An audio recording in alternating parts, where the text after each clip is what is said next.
اردو مضمون گھوڑا۔ گھوڑا ایک خوبصورت، تیز رفتار اور وفادار جانور ہے۔ یہ دنیا کے مختلف حصوں میں پایا جاتا ہے اور صدیوں سے انسان کا معاون رہا ہے۔ گھوڑے کو عربی میں فرس اور انگریزی میں ہارس کہا جاتا ہے۔ گھوڑا عام طور پر 4 ٹانگوں والا جانور ہے جس کا جسم مضبوط اور پٹھوں سے بھرپور ہوتا ہے۔ اس کی گردن لمبی اور دم جھاڑو کی طرح ہوتی ہے۔ گھوڑے کی آنکھیں بڑی اور روشن ہوتی ہیں جو اس کی چوکسی اور ہوشیاری کی علامت ہیں۔ پرانے وقتوں میں گھوڑے کو جنگوں، سفر اور نقل و حمل کے لیے استعمال کیا جاتا تھا۔ بادشاہ اور سپہ سالار گھوڑے پر سوار ہو کر لڑتے تھے۔ اسلامی تاریخ میں بھی گھوڑے کو بڑا مقام حاصل ہے۔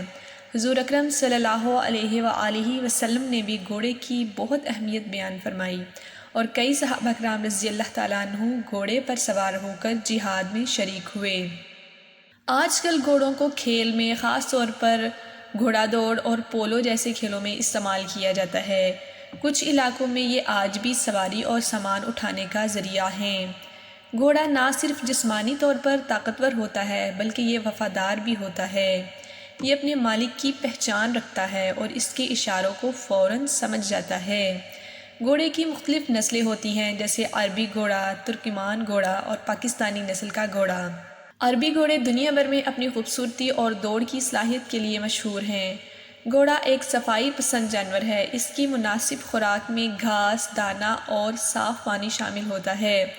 اسے روزانہ چہل قدمی کی ضرورت ہوتی ہے تاکہ اس کی صحت برقرار رہے۔ یوں گھوڑا ایک عظیم اور قیمتی جانور ہے جو انسان کا پرانا ساتھی ہے۔ ہمیں اس کے ساتھ محبت اور نرمی سے پیش آنا چاہیے۔